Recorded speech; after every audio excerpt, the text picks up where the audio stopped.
বিসমিল্লাহির রহমানির রহিম। আসসালামু আলাইকুম রহমতুল্লাহ। প্রিয় বন্ধুরা, আজকে একজনের অনুরোধে আমরা 3টা পেয়ারের অ্যানালাইসিস দিতে যাচ্ছি। তো অ্যানালাইসিসগুলো যে পেয়ারগুলো দিতে যাব সেগুলো হচ্ছে জিবিপি জেপিওয়াই, এনজেডি ক্যাড, আরেকটা হচ্ছে জিবিপি এইউডি। 3টা পেয়ার আমরা এই পরে 3টা পেয়ারের এরপর একটা সুন্দর একটা জিনিস আপনাদেরকে আমি দেখাবো। আগে আমরা অ্যানালাইসিসটা একটু 4 ঘন্টার টাইম ফ্রেমে জিনিসটা একটু দেখি কি হচ্ছে বা কি হবে। আচ্ছা, এখানে তো অলরেডি যদি আমরা উপরের দিকে ড্র করি, যখন দেখবেন খুব চিকন হয়ে যাচ্ছে তখন একটু বড় করতে হবে ড্র করার জন্য। ঠিক আছে, একটু বড় করতে হবে ড্র করার জন্য। দেখেন এখানে আমি যেটা বলবো সেটা হচ্ছে যে কোন জায়গা থেকে মার্কেট কোন দিকে যাচ্ছে সেটা অলরেডি বুঝে নেবেন। যে এই দেখেন এখানে এই চ্যানেলকে, এই যে আগের এই চ্যানেলটা এখানে ব্রেকআউট করে সে এখন কিন্তু উপরের দিকে যাইতেছে। কতটুক যাবে পরবর্তী রাস্তা হচ্ছে এই যে, ঠিক আছে, এখানে যাইতে পারে এইটুকু। তো আমরা খেয়াল করেন এখানে আমরা নিচ দিয়ে আমরা যে ট্রেন্ড লাইন ড্র করা হয়েছে, এখানে অলরেডি মার্কেট হয় রেজিস্ট্যান্সের দিকে যাবে না সাপোর্টের দিকে যাবে। সেখান থেকে অলরেডি মার্কেট আমরা দেখছি যে এখান থেকে মার্কেট রেজিস্ট্যান্সের দিকে অলরেডি যাচ্ছে। আর অন্যান্য লেভেলগুলো আছে, সেটা resistance level, resistance 1, resistance 2 range এগুলো আছে।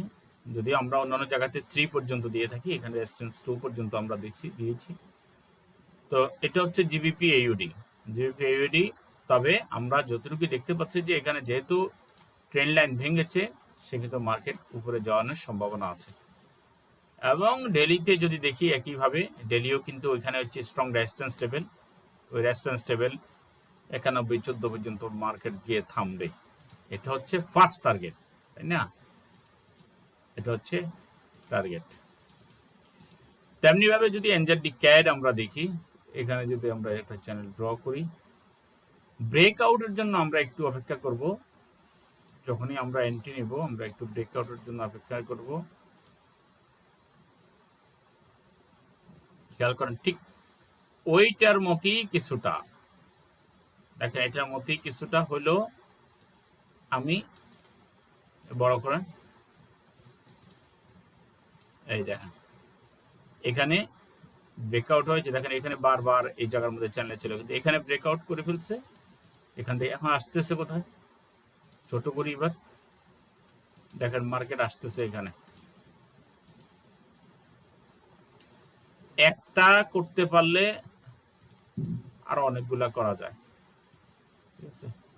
এই যে এখানে আসতে পারে 80-18-তে, ঠিক আছে। এই আমরা যদি ডেলিতে যদি দেখি, একই অবস্থা, মার্কেটের দৌড় এখানে, উইকলি সেম, ঠিক আছে। আর মান্থলিতে যাওয়া দরকার নাই, সেটা বোঝাই যাচ্ছে যে মার্কেট নিচে আসতে পারে। তার মানে এই ব্রেকআউটটা ছিল আমাদের জন্য খুব ইম্পর্টেন্ট এই স্কোরের। এবার চলে যাই আমরা, তো এখানে যদি আমরা যদি দেখাই একইভাবে, আমরা এখানে আসার পরে দেখেন আমরা এখানে ড্রয়িংটা যদি দেখাই, আমরা করেছি এইভাবে।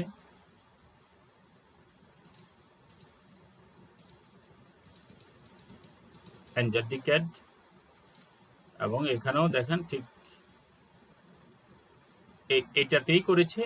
বড় করে করা যায়, বড় করে করা যেতে করেছে, কিন্তু আমরা শর্ট ব্রেকআউট বোঝার জন্য আমাদের এই জিনিসটা দরকার ছিল। আগের রেজিস্ট্যান্স সাপোর্ট লেভেল ছিল, সাপোর্ট লেভেল ব্রেক করলে, সাপোর্ট লেভেল যে ব্রেক করছি, ব্রেক করার পরে আমরা বুঝে গেছি যে মার্কেট নিচে আর থাকছে না। এই যে দেখেন উপরে থাকছে না, এ হচ্ছে রিসেন্ট সাপোর্ট লেভেল।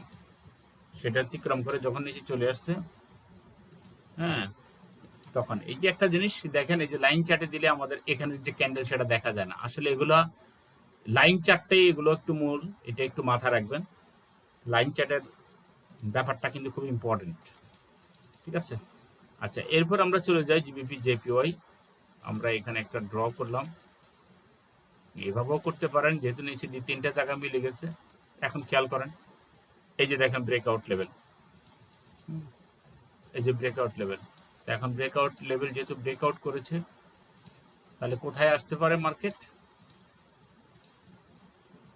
এই একটা সাপোর্ট লেভেল, এটা অতিক্রম করে নিচে আসলে পরের লেভেল হচ্ছে এটা, আর এর পরের লেভেল হচ্ছে এটা। এখানে আর একটা লেভেল, এখানে একটা লেভেল, ঠিক আছে। তার মানে আমরা যদি ক্যান্ডেলে গিয়ে দেখি, এটা ব্রেকআউট করায় মার্কেটের এখানে আসার পসিবিলিটি আছে।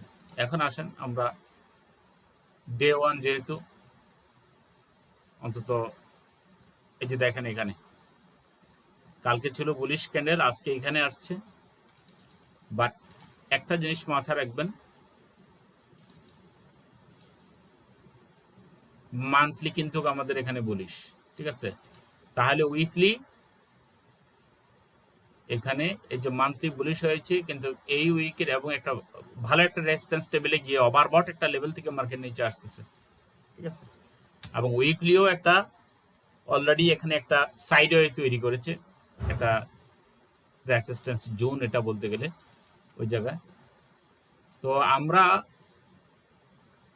মান্থলি যে ক্যান্ডেলটা হয়েছে ইতিপূর্বে, যেটা হ্যামার হয়েছে, এটা কিন্তু মার্কেট নিচে আসার যথেষ্ট সম্ভাবনা আছে। অলরেডি উইকলি উপরে চলে আসে। আমি যতটুকু মনে করি যে আজকে যদি এখানে যদি ক্যান্ডেল যদি অবস্থা থাকে, মার্কেট কিন্তু এর পরে কিন্তু নিচেই চলে আসার সম্ভাবনা আছে, ঠিক আছে।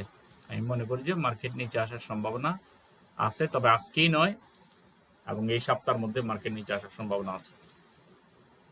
ঠিক একইভাবে যদি আমরা এখানে দেখি, এখানেও আমাদের জিবিপি জেপিওয়াই আমরা দেখলাম যে সাপোর্ট 1 সাপোর্ট 2 অতিক্রম করে মার্কেট কিন্তু 1.93 এদিকে আসতে দিয়ে মার্কেট এদিকে আসতে পারে। বাকি লেভেলগুলো আমরা এখানে দেখি, এখানে ট্রেড বেস যদি বুলিশ বলা হলেও কিন্তু আমরা দেখতেছি যে অলরেডি যে গত উইকলি যে ক্যান্ডেল, উইকলি যে রেড ক্যান্ডেল, সেই ক্যান্ডেল অনুযায়ী মার্কেট কিন্তু অলরেডি নিম্নমুখী। তো আমরা যদি জিবিপি এইউডির যদি পর্যালোচনা দেখি, এই স্পট টাইম ফ্রেমে আপনাদের মধ্যে ট্রেড করছে, টেন লাইনের উপরে প্রাইস ধরে আছে, বা যা পুলিশ সিনিয়রিকে সমর্থন করছে। 1.9890 এর উপরে থাকলে বায়ারদের জন্য ভালো সুযোগ থাকতে পারে, সামগ্রিকভাবে বায়াস বুলিশ। ওকে, এখন আমার বক্তব্য এখানে হচ্ছে যে এখানে আসলে এক একভাবে বক্তব্য আসতে পারে। এসব বক্তব্য 100% নট শিওর, জাস্ট একটা অনুমান। তা আপনারা অলরেডি, আমি যেটা বলবো সেটা হচ্ছে সাপোর্ট রেজিস্ট্যান্সের যে লেভেলগুলো, এই লেভেলগুলোরে আপনারা ড্র করবেন, ড্র করে এরপরে আপনারা মার্কেটের দিক নির্দেশনা নেবেন। ব্রেকআউটের পরে কিছু নিতে পারবেন, ব্রেকআউটের পরে দেখেন স্ট্রং সাপোর্ট লেভেল এটা, এখানে আপনাকে একটু ধৈর্য ধরতে হবে। এখানে হুট করে আপনি এখন এখানে সেল নেওয়ার কোনো প্রয়োজন নেই, ঠিক আছে। এগুলো একটু খেয়াল করবেন। তবে কারণ সব মার্কেটে আমাদের নিতে হবে অলরেডি এন্ট্রি, এমন কোনো কথা নেই। কোনো মার্কেটে যখন তাৎক্ষণিক আমাদের সুযোগ দেয় না, যেমন দেয় না এখানে আসতেছে সে মার্কেট এখানে, তাই না, এর বোঝাই যাচ্ছে ক্লিয়ার, এটা বোঝা যাচ্ছে উপরে যাচ্ছে, তাই না। এমন কিছু হয়নি যে এখানে যদি এখনো যদি এন্ট্রি নেন, আমি বলবো যে এখানে স্টপ লস দিয়ে এখানে আপনি টেক প্রফিট দিয়ে এন্ট্রি নিতে পারেন। তো ভিডিও এটাই আর কি, একজনের অনুরোধে জিবিপি জেপিওয়াই, এনজেডি ক্যাট এবং জিবিপি ইউডি, এই তিনটার আমরা অ্যানালাইসিস করেছি। তো সবাই ভালো থাকেন, সুস্থ থাকেন, সবার জন্য শুভকামনা। আসসালামু আলাইকুম রহমতুল্লাহ।